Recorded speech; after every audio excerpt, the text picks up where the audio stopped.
Hello again, everybody. It's again time for another edition of Pro Wrestling Inside and Out. And tonight we got a very special night. We're going to be looking at Gulf Coast Wrestling. It was an extraordinary wrestling organization, primarily alongside the Gulf Coast, and two of our big experts. You know him well. He was the voice of Southeastern Championship Wrestling. He was on Continental Championship Wrestling. He was also on Gulf Coast Wrestling. We're talking about that great voice. You know him as well as I do. It's Charlie Platt. Hey, Charlie. Good evening. What do you want, Rodney? My gosh. Michael and I are not paying any money to be on this show. Well, I understand that, Willer. I got to give you a big intro. I was always a ring announcer. I have to give you a big intro. And then, of course, we've got the wrestling historian himself, professional wrestler, expert extraordinaire, Mr. Michael Norris. Welcome, Michael. Hey, guys. How you doing?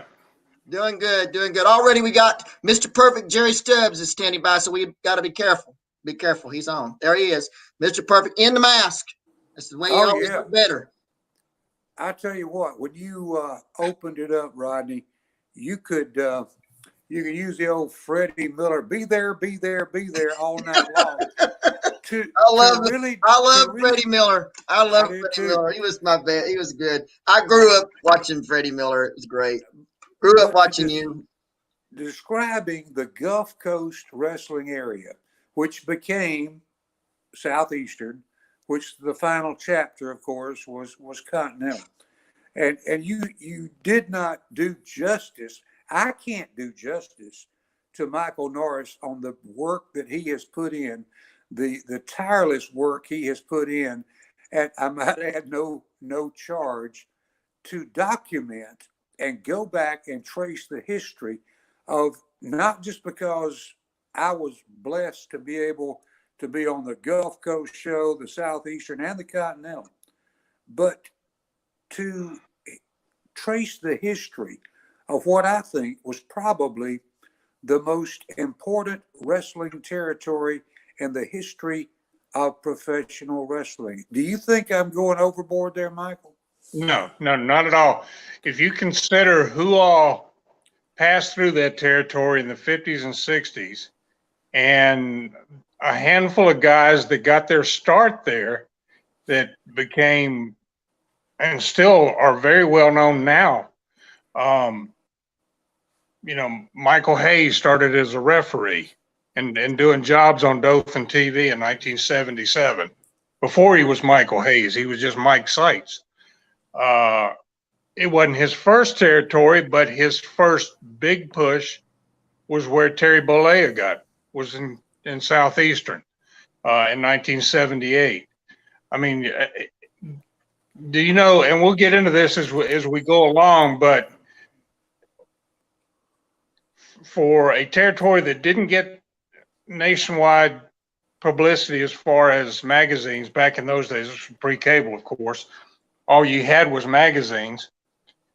The magazines never wrote about that territory for whatever reason. But Gorgeous George was at one time the Gulf Coast heavyweight champion. Gorgeous George held exactly, after he became Gorgeous George, he held exactly 2 titles, one of which was the Gulf Coast heavyweight championship. But that territory, what became the Gulf Coast territory, was actually throughout the 40s and 50s, or midway through the 50s, a loose, not a conglomerate, but just a loose group of towns in Northwest Florida, throughout Alabama, throughout Mississippi, and throughout Louisiana. Each individual town had their own local promoter. But they had 3 booking offices that they drew their talent from. One of which was Joe Gunther, who was the Birmingham, Alabama promoter. He owned the booking rights to the entire state of Alabama. Joe was a former wrestler, former light heavyweight champion. He got injured in a ring accident fairly young in his career. He was already promoting by the time he turned 35. And he had the entire state of Alabama He was part owner of the New Orleans promotion, which I'll get into when I get to Louisiana, but he was one booking office. The other booking office was Billy Romanoff, another former wrestler, another former world champion in one of the lighter divisions, but he had the booking rights to the entire state of Mississippi. Louisiana had, a half a dozen towns with a half a dozen promoters, but they got their talent from either Gunther, Romanoff, or the third booking office, which was Roy Welch and Nick Goulas out of Nashville. So you had, at any one given time, 30 to 40 wrestlers rotating between the what would become the Gulf Coast territory, but also Tennessee, and all of that the Welch, that ABC, or not ABC, that was before ABC, Mid-South Booking had up on that end. But Alabama, besides Joe Gunther, he had Birmingham, Mobile, Montgomery, and Dothan. And starting in 1950, that's as far back as I went. I didn't go back into the 40s with this because I wanted to start in 1950 with my research. But those are the towns he had. Then you had Albert Wadley and Al Bragg, who had Anniston. Al Bragg also had Talladega. Decatur was John Hartzell and then Mike Miller. Huntsville had Stanley Myerson and Mike Miller. That was just Alabama. These are all individual promoters taking their talent from the booking offices I mentioned. Northwest Florida was Vic Kalfas, another former wrestler, another former world champion in the lighter division. He was the promoter in Pensacola from 1937 until 1952. Joe Gunther had Panama City and Fort Walton Beach. Louisiana, you had Jimmy Thompson in Alexandria. I'm sorry for looking away, but I'm reading notes I made. What? Pauline, a cheat sheet? You got a cheat sheet? Hey, I cannot believe that. I would not have cheat sheets at all. Never. Just never would have them. So let me ask a question here real quick. Yeah. How many live productions did they do? Whoa. You talking about towns they ran? Yeah, I'm talking about TV shows. How many live TV shows did they do? This was all prior to TV. Was prior In 1950, they didn't have TV. Now, Jackson, Mississippi, starting in 51. That's my cat. You guys have to forgive her. She wants to be part of the show. We have to, no extra charge. No extra charge for the cat. That's good. That's right. In 1951, Jackson, Mississippi started live broadcasting their house shows on the radio. TV didn't come along until the mid 50s. That's when But anyway, that's when a lot of rather than read all these different promoters and all that stuff, but that's how the territory was.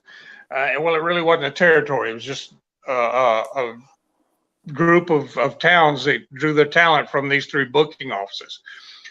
The unusual thing about Louisiana was you had two female promoters there, Pauline Killshaw in Baton Rouge and Ernestine Murtagh in New Orleans. Both of them had taken over the promotions when, in Killshaw's case, her husband died in 1949, and she took over his promotion. Ernestine Murtagh's husband had a serious illness in 1950, and she took over for him. So people talk about Eileen Eaton and Ann Gunkel and all this about being female promoters.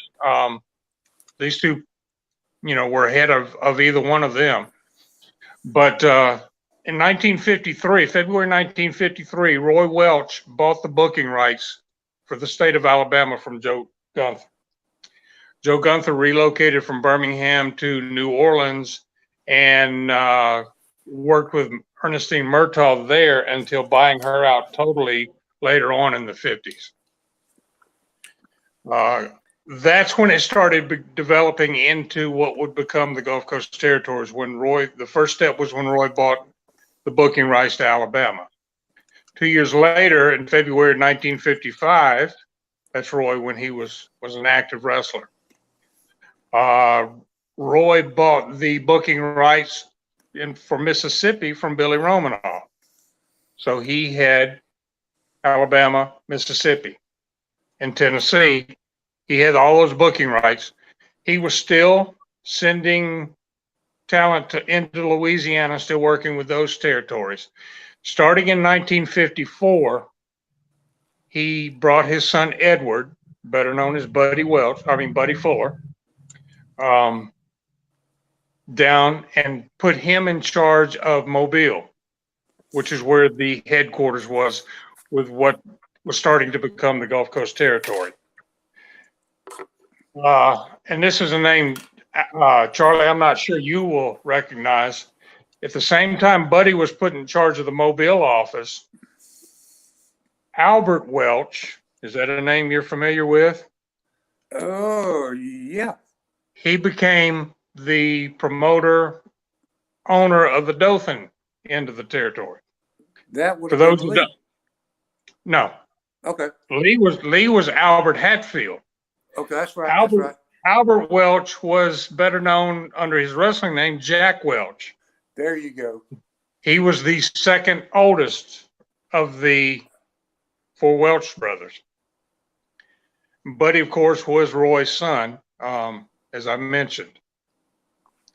So Buddy Fuller still wrestled, so he would use figurehead, what I call figurehead promoters. So the commission would still allow him to wrestle. Rocky McGuire was one of them, one of many.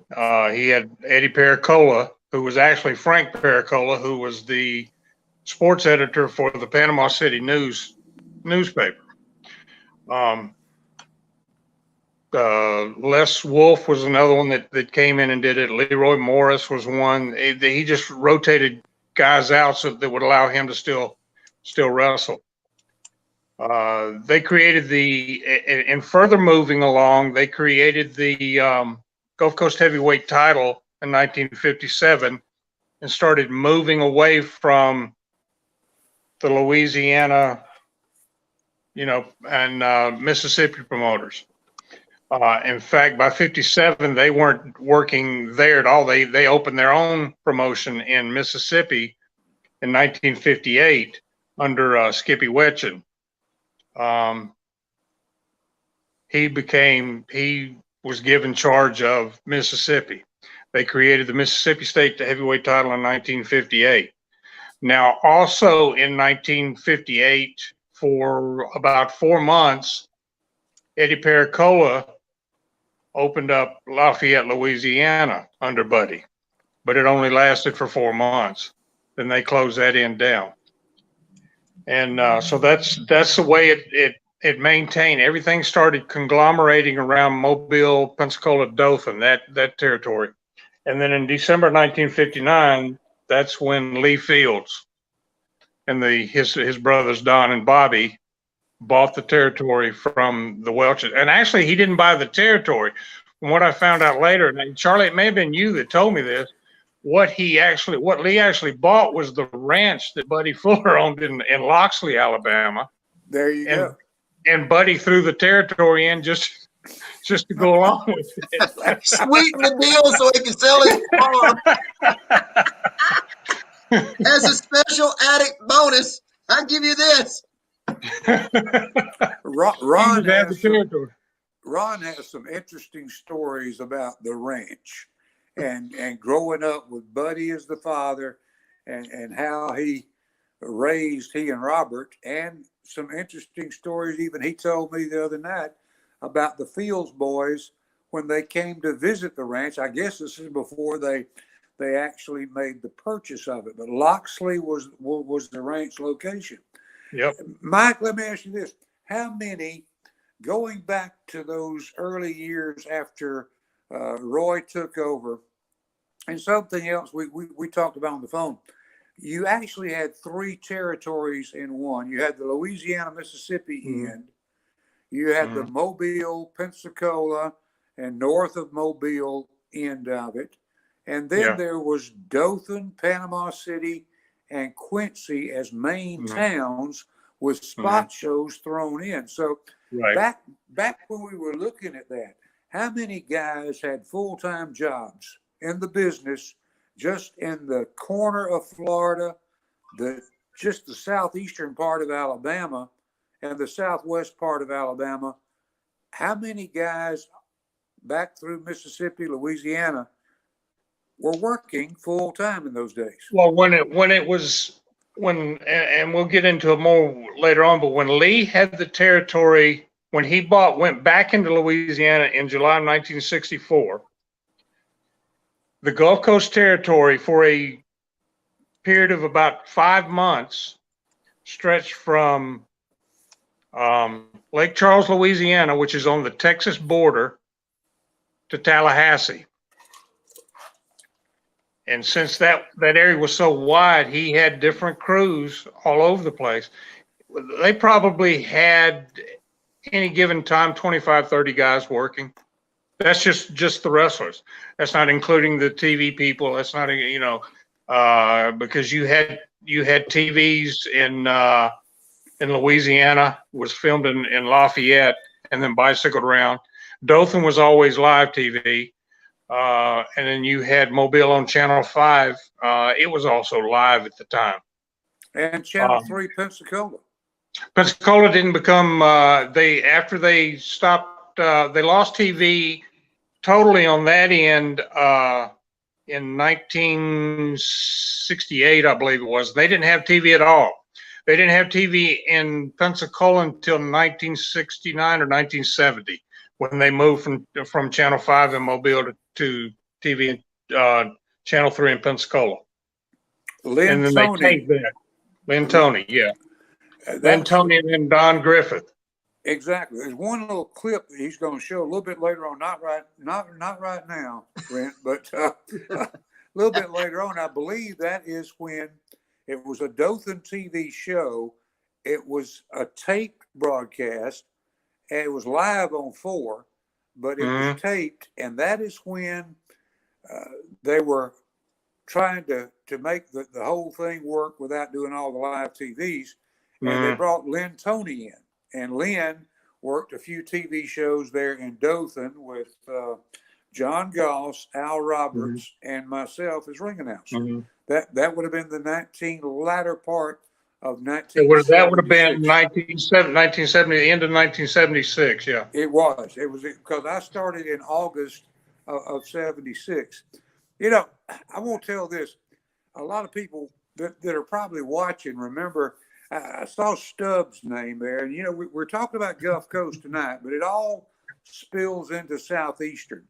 And when Gulf Coast, when Lee was getting ready to sell to Barnett, that's when I met Jerry Stubbs and Randy Alls. They were part of those couple of shows that came to Dothan, and that was that was early '77, I believe. No, actually, that was December, because I made a note of that. It was December 18th and December 25th of 1976. It was 76. See, okay, that would make sense because that was right when Jerry and Randy were both, they hadn't been in the business too long. And, when they came and did those shows. But our first Gulf Coast Wrestling reunion, Lee Fields had it, I think in 92, 93, somewhere along there. And Mobile, at Mobile International Speedway, had it inside where he had Mobile Auto Auction. And I think yours truly, Terry Latham, Ricky Fields, and Norville Austin are the only living members of that initial group. And I got to thinking about that the other day, and there was a ton of, there was a good group of people there. But one of the stories, when you start talking about Louisiana, this hit my mind. Everybody was telling stories, of course, and the funniest story told would have to do with the Fields boys and about 65, 66. So it would have been Lee and Bobby. And they were working a little tank town in Louisiana that had just basic water hose for a shower with a little curtain type deal. And they were the main event against the Carson brothers, Don and Ronnie Carson. Don and It would have Ronnie. been 1967. Yep. Which we better know as Dickie Murtagh. Yep. And so Lee, right about the time they were going to the ring from his dressing room where the shower was, he found this all half a hand size little green frog that was crawling up there on the shower curtain. So, Lee puts the frog in his hand. They go out there, they start the match, and Bobby tags Lee in. He's working with Murtagh, and he comes behind him. They start to go to grips, and he drops that frog down the back of Murtaugh's trunks. And Murtagh goes absolutely stark, raving crazy, jumps up in the air 3 or 4 times like a wild man on a pogo stick, screaming, "It's alive! It's alive!" Now, you can see this in 1960. You call the year out, 1967. But some of the stories those guys told that happened in those towns back in the day when kayfabe was still alive and the business was still very much real. You got to know they had to bite their lips and tongues to keep from laughing their butts off. Absolutely. So I'm going to ask a question. Wasn't at one time, didn't they also have a TV production out of Hattiesburg? Yes. Yeah. Okay. Yeah. Yeah, that happened in now they had Hattiesburg TV when they opened up in '58. Now the only towns that I found when Skip opened up Mississippi for Buddy, he had Hattiesburg, they had Laurel, and they had Gulfport. I'm not sure about Meridian because I've never been able to research anything in Meridian. Meridian became a regular weekly town when they reopened in '68, but I'm jumping ahead of myself. But anyway, after Lee bought the territory in December of '59, he was announced as being the new promoter, but then he would use, like Buddy did, to allow himself to continue wrestling, he would use, various people, but the main one was Rocky McGuire. And I think you guys have got a picture of Rocky with Don and Lee Feuds. That's Lee is to the left, Rocky is in the middle, and Don Feuds is on the far right. But and looking at this, I'm thinking this photo was probably taken after Don Feuds had to retire because of his auto accident. That happened in 1963. And but Norman McGuire, or Rocky as we knew him, was from Dyersburg, Tennessee, and he was a boyhood friend of Buddy Fuller's and Don Carson. Don Carson was from Cleveland, and but they all ran around together. And the Welches got Rocky involved. When he first came into the Gulf, what would be the Gulf Coast territory. He was a referee, and then he was a promoter after that. But and Rocky, he was with it until the end, and then. Charlie, you would know this. What was his connection with Ron after Ron? Because he was doing the house show announcing in Mobile, and I'm assuming Pensacola too, since he lived in Pensacola when Ron took over. He stayed around and pretty much just helped, I think, Ron get in the door everywhere with the building managers and things like that. In fact, I remember him coming to Dothan a few times, and then I think, I might be wrong, but I think, Rip Tyler and some others, Rip worked with Ron for a while. Yeah. And then there was a time not too long after all that everything went to Southeastern, that some of those guys ran some opposition in some of the towns. Mm-hmm. Mm-hmm. I don't think Rocky was ever a part of that, though. Do you? No, he wasn't, because what you're talking about is Doyle Wiggins' promotion out of Pensacola called Tri-States. Rip Tyler was the booker. That's right. Is that the one that Mr. Ito financed from Japan? No, that was later on. That was later on in the 80s. That was WOW. But no, Tri-States was Doyle Wiggins' promotion. That's who I broke in with. Okay. Yeah, Don Fargo, Terry Lathan, Armand Hussein. Who else was working there? Rip, like I said, was booking. I think Eddie Sullivan may have worked there a handful of times, but that lasted about a little over a year, I think, before that phased out. But that was a decent little thing, and they didn't run Pensacola well, they ran a little small place in Pensacola, but it was never running opposition to Ron. Right. But they ran places like Valparaiso and places that Ron didn't run, is where Tri-States, did. But a lot of the old Gulf Coast guys went over there and worked that group for a while. Dick Dunn may have worked a few shots. Dick Dunn did. Dick Dunn was there. Yeah, Greg Peterson was there. Exactly. But then, that was all guys that were on their way out of the business. And but you mentioned Ito and Tyler. That was WOW. That happened in 1987. So that was much later. Right after I started, I never will forget, Ito was in Gulf Coast territory in '76. And one of the most amazing things, I was invited to come over to Rocky's room at the Holiday Inn after the Dothan show on Friday night and kind of go over what TV would be the next day. Jimmy McGuire, Rocky's son, was sent across the street to, I don't know, Larry Brock will have to comment on this, either Albertsons or Bruno's. And he went over there with a shopping list from Ito.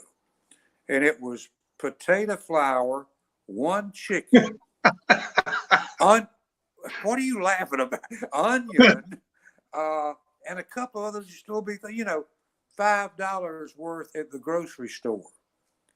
Ito had a hot plate, and the man took one wok-looking thing and cooked supper for all of us. And there was leftover food.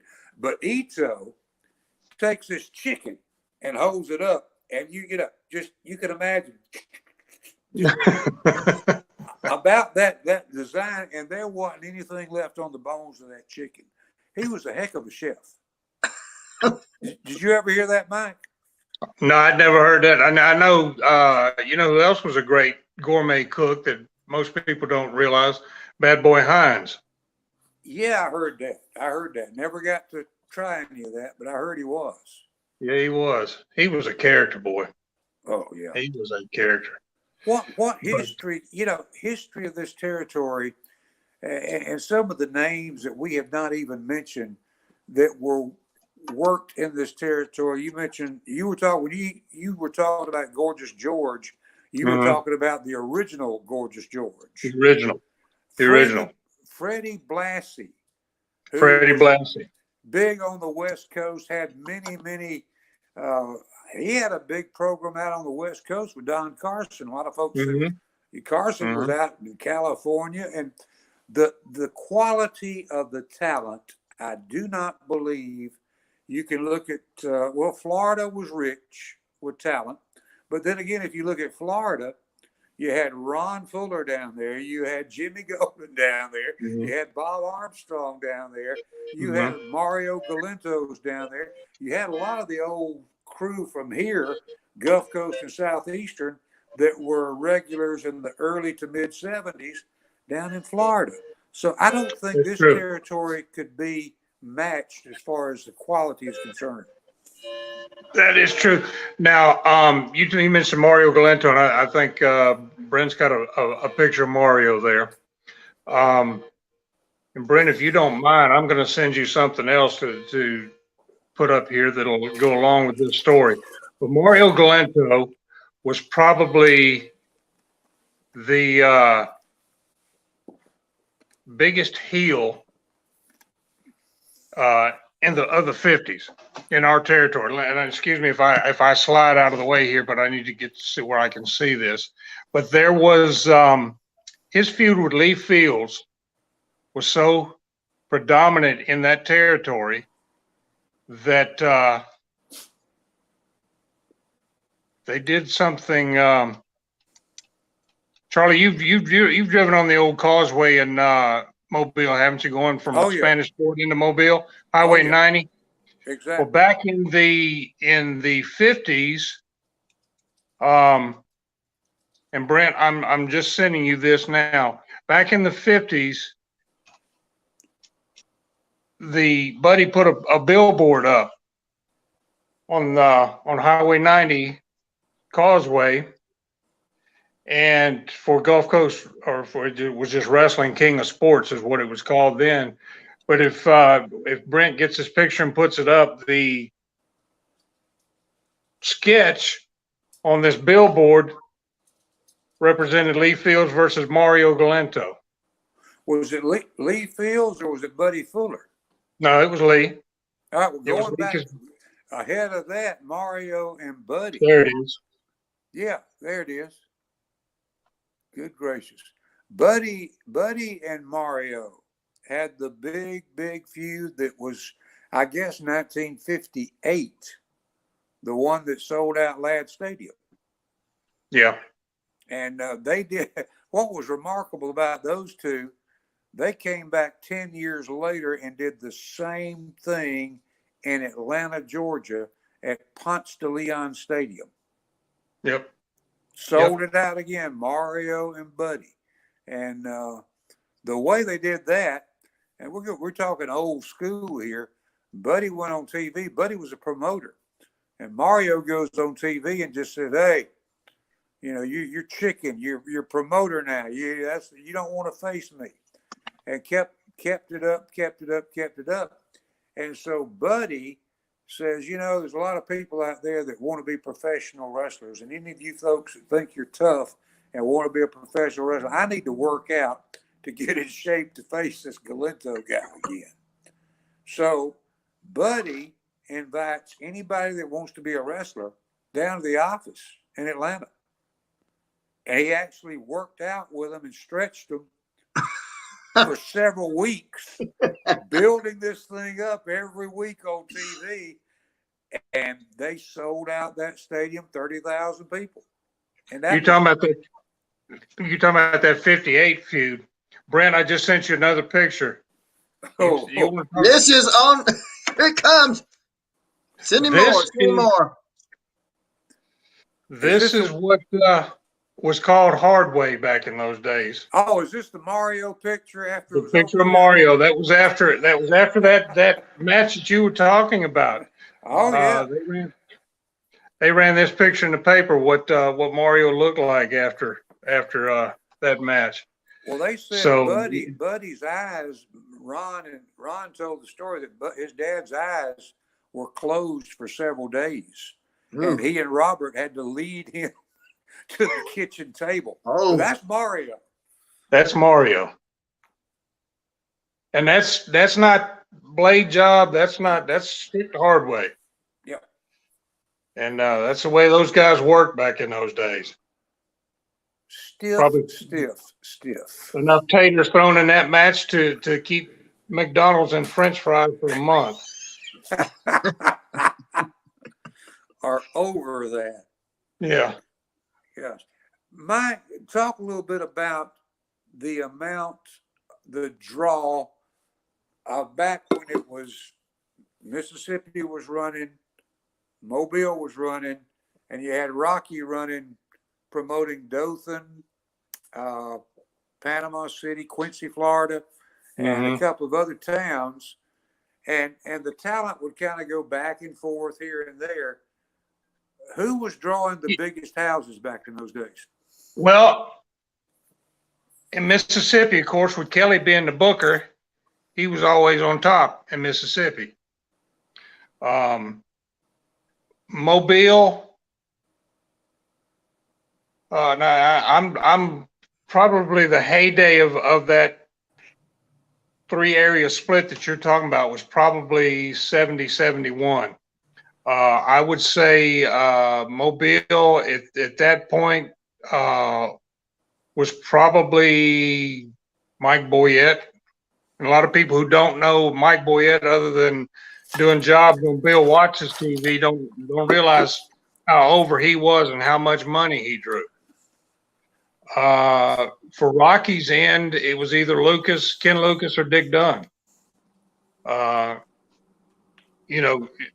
Going back a little bit as to how that, I told you about the Mississippi title and the Gulf Coast title in 1969, when Kelly took over as booker for Mobile, Pensacola, that end, and Rocky moved strictly to the Dothan, the Far East end.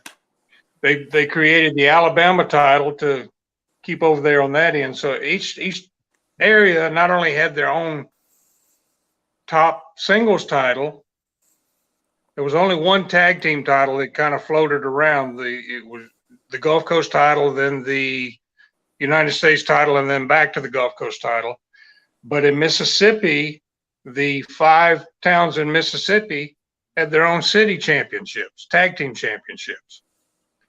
Mobile had a singles championship. Pensacola had a singles championship. Dothan had a tag team championship, and Panama City had a singles championship. So you had all these different titles, but they were only defended in certain towns. So, there was not like, too many titles on, going at one time in one particular city. But I can remember doing a TV saying by special dispensation of the National Wrestling Alliance, the Alabama heavyweight title will be defended Thursday night in Panama City, Florida. So they once in a while they broke tradition with it. Yeah, dispensation was mighty loose then. They could do it anytime. There you go. Alabama championship in Knoxville. There you go. Of course, we had the commission back then. You got to understand that the Alabama Boxing and Wrestling Commission was formed by George Wallace to give 4 or 5 of his buddies a check that amounted to about $21,000 a year apiece to lift 10 to 15% off the top of everything wrestling drew. Wow. Is that the best way to explain it, Mike? Exactly. In fact, that's when after Lee bought out the Welches and everything, he was still running Mississippi until July of '64. He closed Mississippi down because things weren't really going that well there. And he bought out a guy by the name of Harry Romero, who had South Central Louisiana. That's when he went back into Louisiana and put Billy Golden. And I think Brent's got a picture of Billy Golden, Jimmy Golden's father, who was also Roy Welch's son-in-law. So it tells you how all this connects. And if I haven't mentioned it, Lee, Bobby, and Don Fields, their last name was actually Hatfield. Their mother was Roy Welch's sister. So, you remember back in the Bible when it talks about and so and so who begat who begat what? There you go. That's what you had when you had the Welch family, because they all ended up tied together. Yep. And it is the most, I would say, Vince has got his big deal. The Von Erichs had their deal. The Briscoes were 2. Yeah. The Funks were 2 with their dad, but there has never in the history been a family like the Welch family in wrestling. Not at all. Not at all. And you and I and the West family, I think we were really honored to be able to work with that group of people. Oh, absolutely. One of Dad's greatest greatest moments of his life when he was able to go work for the Fields in Dothan. In Gulf Coast. That was the greatest moments because Dad was actually the president or vice president of their fan club in Chattanooga when they were really? Yeah. That was one of his dreams to work with the Fields. Funny, so when he funny got to do that in about Ron. 1970, when he got to do that in 1970, it was quite an honor for him. And then it was actually the first time he actually was working in the office as well. He was there in 1970 and part of 1971, but a lot of people don't realize he wasn't Ron West. Mm-hmm. He was Ron Wright. Yep, Ron Wright. And this is all confusing because a gentleman by the name of Johnny West was wrestling in the Gulf Coast territory at that time. So when Ronnie West came in, he couldn't be Ronnie West because we already had Johnny West. So he had to be Ron Wright. And of course, he drew that from the guy up in East Tennessee that he'd worked with. And Johnny West was actually Kevin Sullivan. Yep. Kevin Sullivan, who couldn't be Kevin Sullivan because we already had Eddie Sullivan, whose real name was Reuben Hazar. So, don't tell me the wrestling business isn't interesting. That's right. I need a drink. Now, at the same time, when Dad was down there, he told us stories about sellouts with Don Fargo in Mobile.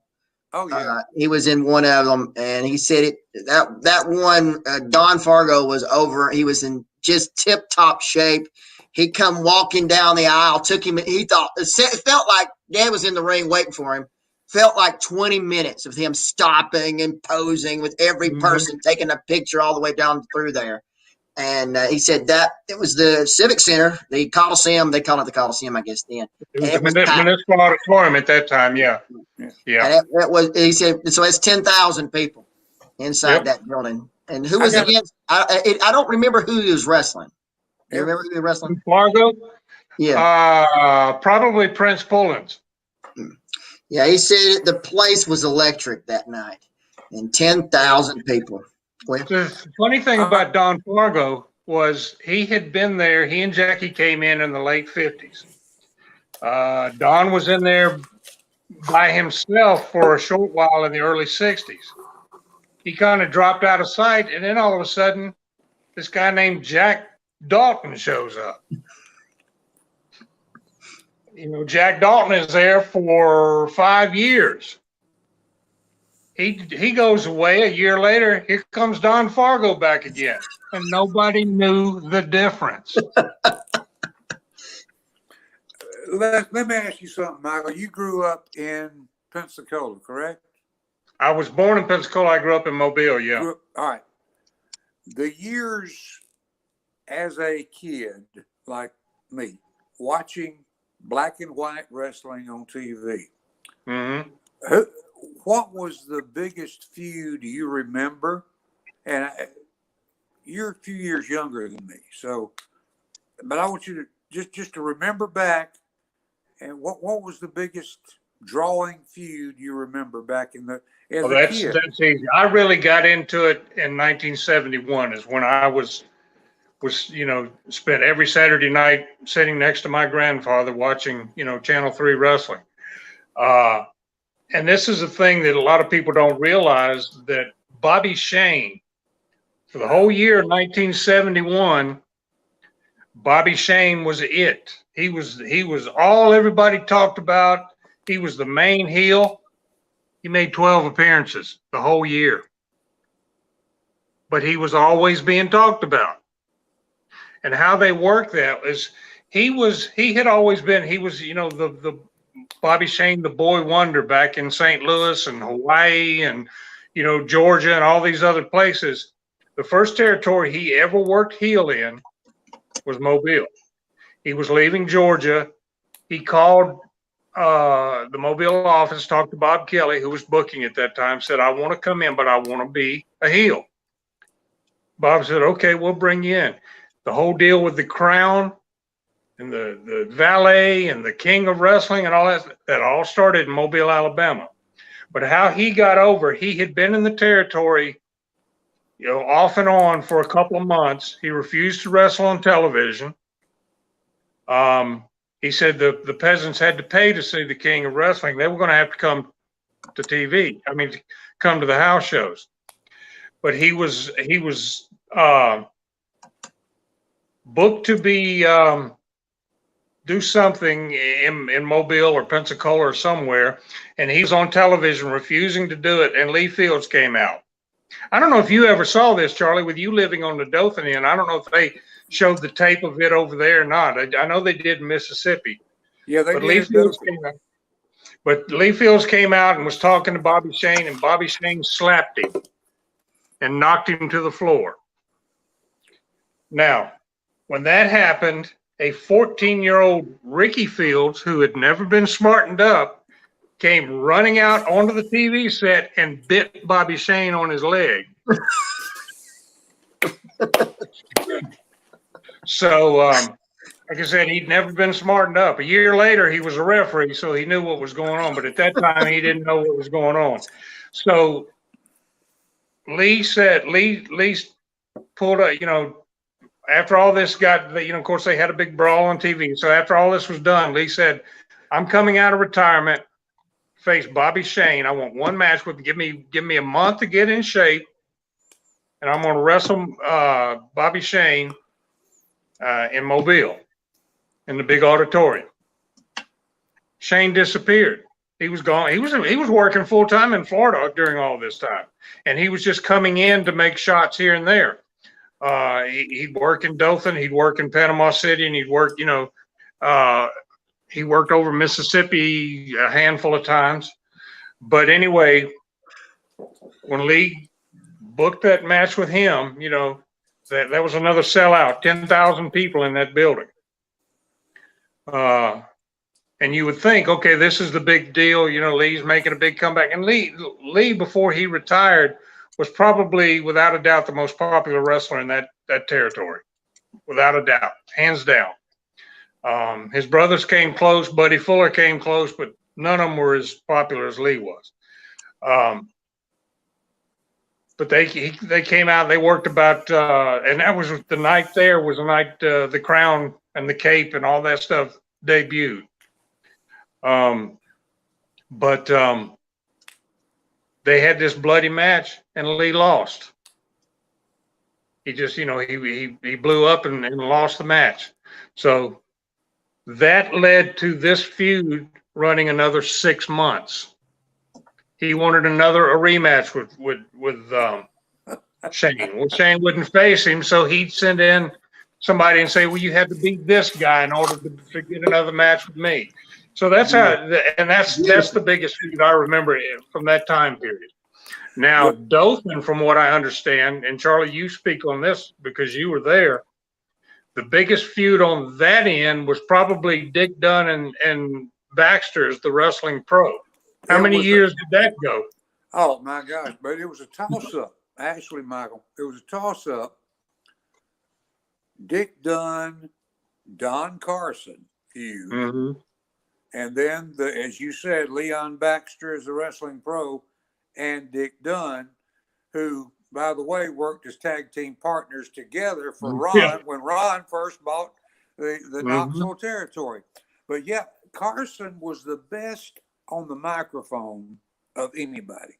Yeah, Dick would pin him. This is when I was I was growing up. I wasn't in the business.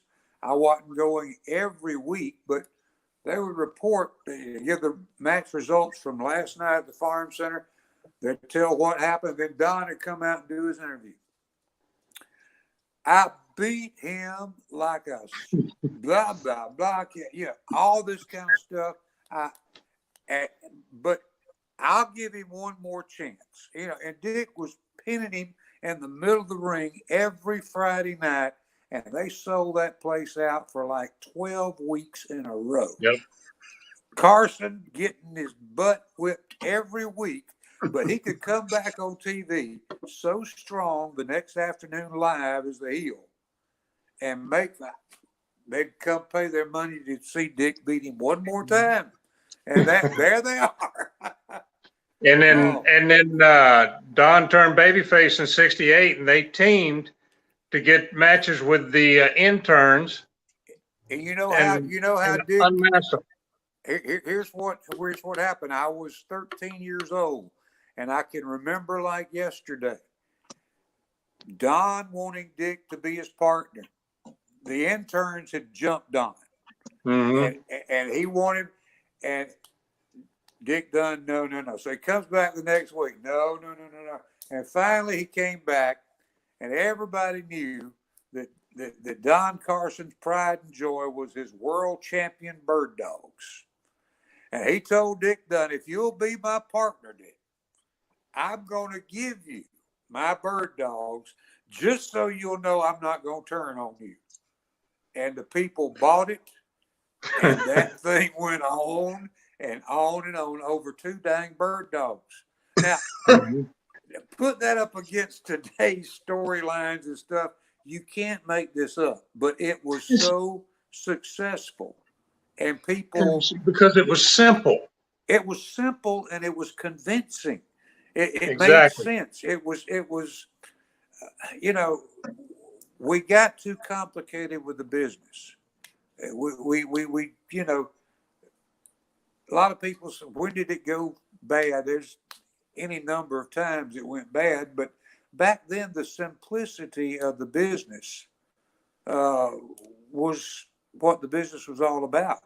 And that Dothan, the first match I remember going live with my uncle, aunt, and grandmother was a tag team match with the Feuds boys, which was Lee and Bobby, of course, against the Monroes. That, my friend, was a long-running feud as well. We're talking mid-1960s. And let me tell you, the number of times that farm center sold out, I would love to know. And you look at the numbers, the building would have 4,500, 5,000 people in it, whatever the number would be. And you look back at the history of championship wrestling from Florida, at the same time, they were drawing 3,500 people, 3,100 people in Miami. And look at the size of Miami compared to the size of Dothan. It's just unbelievable what this territory did, Michael. Well, to tell you a funny story, Rocket Monroe told me. He said he and Flash worked the fields there one night, and after the matches were over and everybody was gone, as they were leaving, they looked over and saw Lee leaving. He had 2 suitcases full of money. And of course, their payoff was like $35.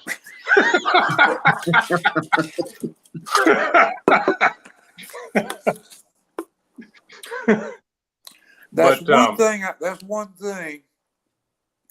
I remember nights right after I started the business, and I really felt bad.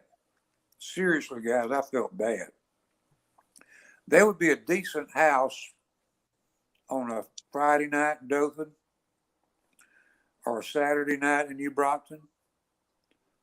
I was on a set salary to come do the ring announcing. I was making a lot of times more than what the boys were. Oh yeah, sure. And didn't have to travel from Pensacola to get there. And didn't have to take a bump either. That's Rocket and Flash. Those Gulf Coast belts they're wearing right there. I own one of them. I have one of them. Do you? Wow. Yes, sir. And the history of those belts first appeared in the Gulf Coast territory in 1961. At that time, they were the Southern Tag Team belts. Guess who made those belts? Who? Don Fargo. Wow. Really? Yes, sir. Fargo was a heck of an artist. In 1967, they replated them and carved Gulf Coast Tag Team champions, if you can see on that picture. And that's the one I have is now that. But the pride of not only having that belt, but I put a piece of felt on the back of it and had probably 30, 35 guys that held those belts at one time or another sign it for me. And most of them are gone. And if not, in fact, probably all of them are gone except Nick Kozak. that has signed it for me. Gracious. And the only one still living that have not signed it for me was Kevin Sullivan, because I've never seen him. I've never met him. So We'll have to arrange that somewhere down the line. Couple little video clips. Let's get just a little piece of each one of those in, because and I'll let the one, if you'll pull up, can we hear the audio as this kind of comes up, where we can talk about who these people are? I believe this is, let's listen. Do you remember that? no, the only one. Wow. That's some good stuff. That's some real good stuff. I just wish we could, go back and relive some of that again, guys, because That would be wonderful. it growing up in it, and then being blessed to have worked in it for the Gulf Coast 76 through 78 when Ron bought made it Southeastern, and then coming back in the Continental years, it was something else. And I guess the one thing that I hold the honor of, I'm the only announcer that worked all three companies. Gordon worked Southeastern and Continental, but he never worked Gulf Coast.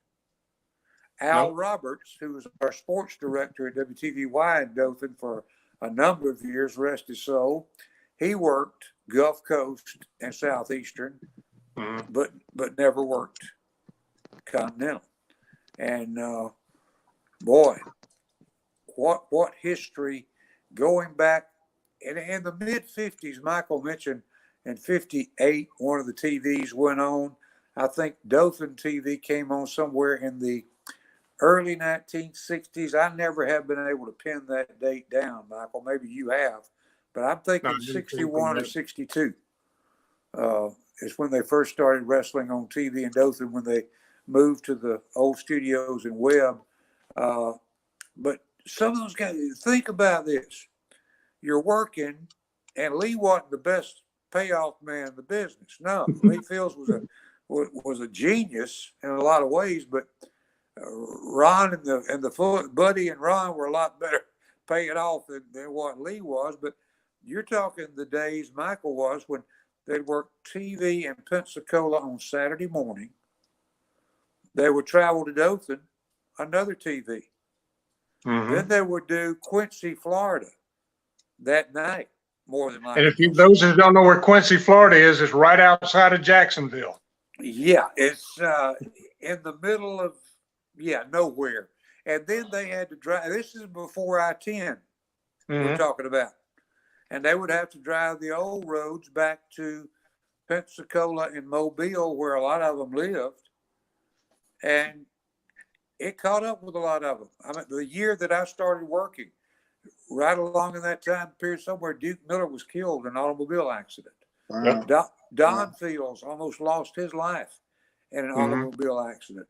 The stories, we could sit here and reminisce and start talking about all the risk the guys took, not only in the ring, taking bumps and working real stiff back in those days, but the travel and what it was on old two-lane roads that curved around every building in a town and stuff like that. And it's a thousand wonders a lot of the guys survived, Michael. Yeah, absolutely. Brent, put that picture up I just sent you. Let's see if who is that? Oh my gosh. Who is that skinny little man with Andre the Giant? I don't know. Who is it? Man. I took that picture in 1979 in Expo Hall. That was in the big building. It was when Andre wrestled Harley Race for the world title. And they brought you in. That was the night that the Giant never drew anything much in Mobile after that, because Harley slammed him, center of the ring. Harley not only slammed him, he suplexed him. That's right. That's right. And that particular night, and Rodney, you and Brent need to get Larry Brock. I'm not going to tell the story, but you need to get Larry Brock on the show to tell the story about what happened on the way home that night. We had given the Alabama commissioner, not Preston Hall, but the one from up in our neck of the woods, a ride down there to the building. Earlier that night, was it Bitterman that had the little pub? Yeah. Yeah. The Jack turf, Betterman, little turf hut, right? Yep. All right. He had us over before the show and after the show too. But before the show, it was boiled shrimp for Andre and cold beer.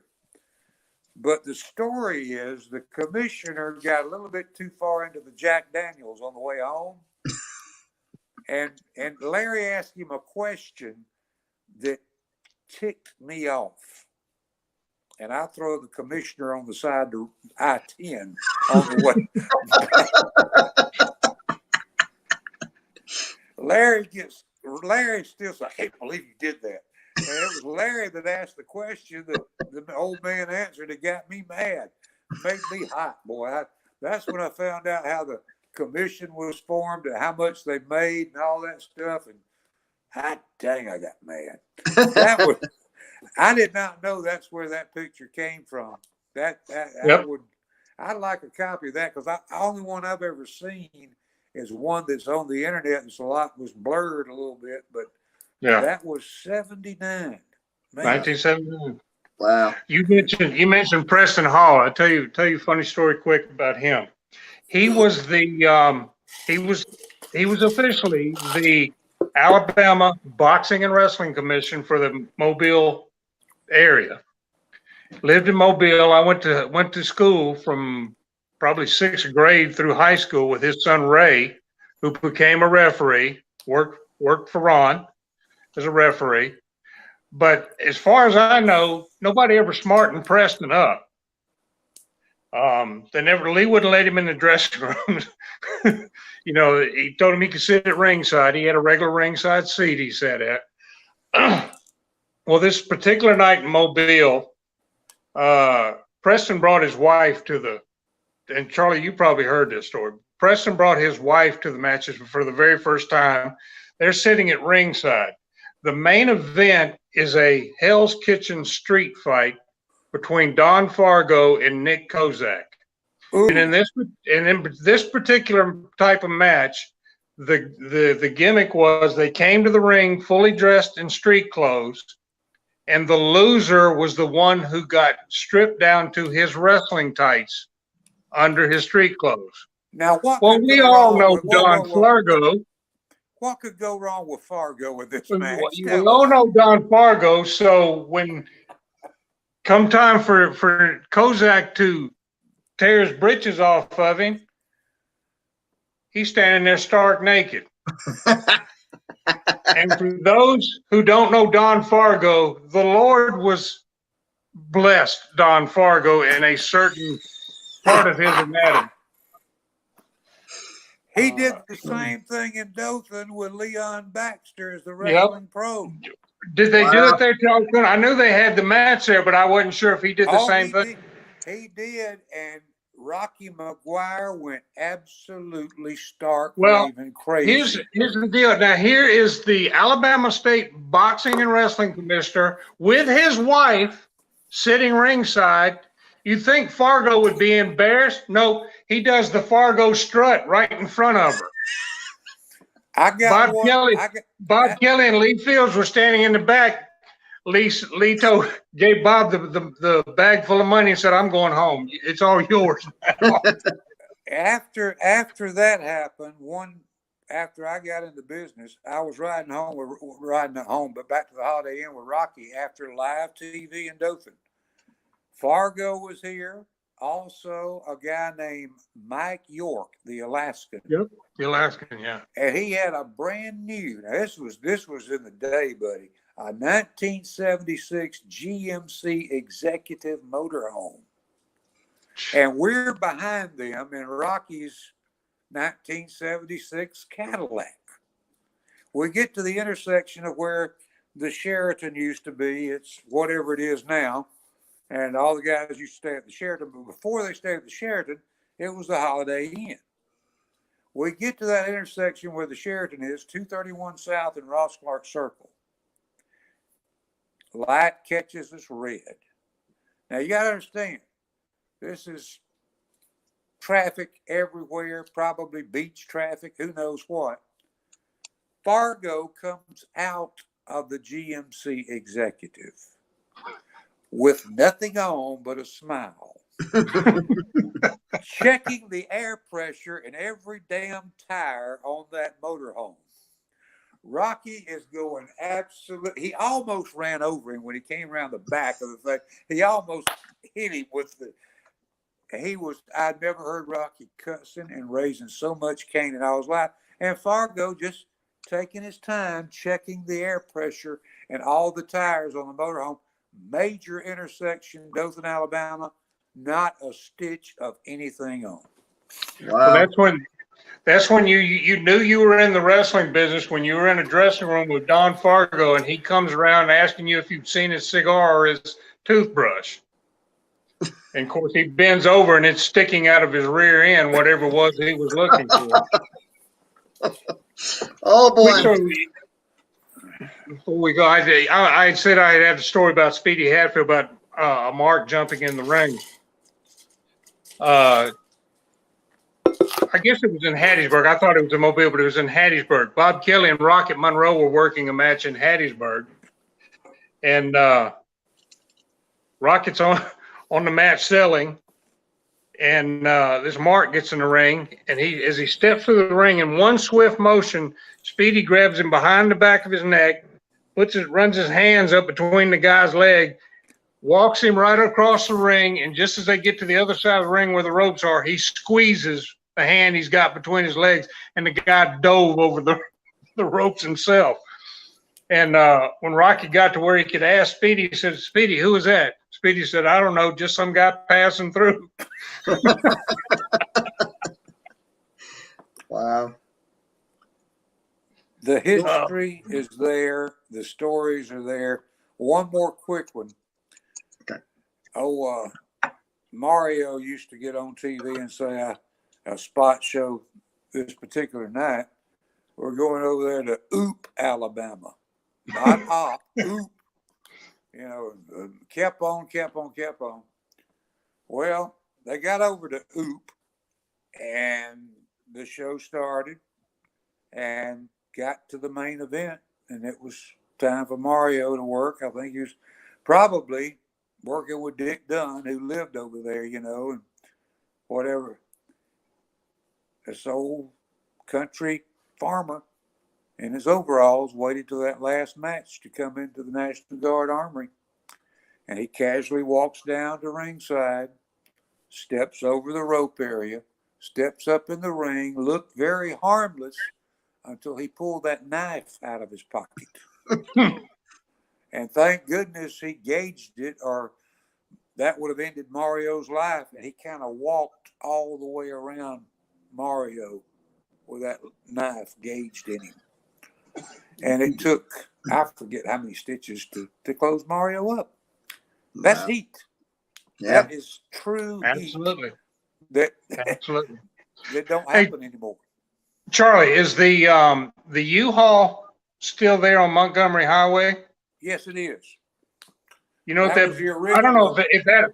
if that actual building was it or not, but that's where they ran wrestling in Dothan from 54 to 61. It is, and when you talked about that earlier, and you said Jack Welch, one of my buddies who was a retired coach, Howard Holland, talked about going with his dad there, or maybe it was Al Griffin talking about going with his dad there to watch wrestling, and Jack Welch was wrestling and the promoter too. And well, Jack had a habit of booking somebody a big name for the main event, and conveniently that guy wouldn't show up, so Jack had to work in his place. What? On an old Dothan Talk About Dothan page on Facebook, I've seen people talk about that before, that people that worked actually helped sell tickets or whatever for Jack that are still alive today, talked about what a nice guy he was. Well, guys, you talking about, I think we need to wrap it up right here. We're an hour and a half into it. We would love to continue the conversation at a later time. It's just been fantastic. There's just so much more that we could talk about. We haven't even touched the 60s and 70s. Yeah, we haven't even touched and even scratched the surface. And if we went to that, we'd be here till 11, 12 o'clock at night. But we sure do appreciate it. We'd like to thank everybody who joined us tonight on the stream. And as always, thank you, Charlie Platt. Thank you, Michael Norris.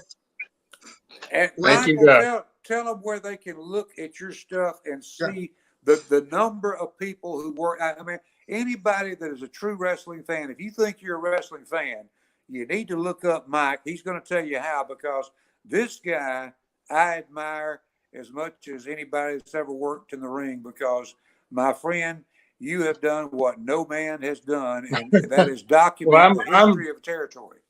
Well, I'm only part of the way through it. Unfortunately, my website that I had dedicated to it crashed, and so I am slowly rebuilding it on Facebook. You can look on Facebook for Gulf Coast Wrestling History. I believe that was the name of it. Hold on a minute, I'll tell you. I think that's Gulf right. Gulf Coast Wrestling History, 1950 through 1977. What I'm doing there is I'm putting up yearly cards for every week, weekly cards throughout one complete year, and putting pictures up of the guys that worked on those particular cards or in the territory at the time. I have done 1950 through 1952, and I'm working on 1953 now, and we'll start posting it probably next week sometime. In conjunction with that, with the Pro Wrestling Historical Society, they have their own web page or Facebook page, but they also have a web page, and it's Pro Wrestling Historical Society. I do the full write-up of what happened that entire year, and I send it to them, and they do monthly installments. Every week they'll put up 1 month of this particular so I'm doing all this, and at some point I'm hoping to put out a 3-volume book. Wow. And tell everybody that ever worked in the territory, have pictures of everybody that ever worked in the territory, and that includes Charlie Platt, and referees, announcers. I include it all because they were part of the show as well. So but that's my goal. But I've been working on this now for close to 25 years. Wow. Hey man, and I thank you. It's just a shame that I lost everything that I had. I thank you for what you do, and I want to say thank you to both of you guys. Love y'all. Love Brent. I love the whole West family, the whole wrestling family, with the exception of one or two that I ain't got no use for. You want me to call names? Sure, why not? No, well, maybe we save that next one. But love the wrestling fans, because without you guys and gals, we wouldn't have ever done anything.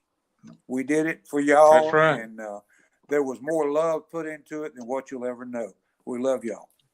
Absolutely. All right. With that, we're going to leave it right there. Thank you, Michael. Thank you, Charlie Platt. And, of course, thank all of you. We'll see you next time right here on Pro Wrestling Inside Out. Good night, everybody. Good night.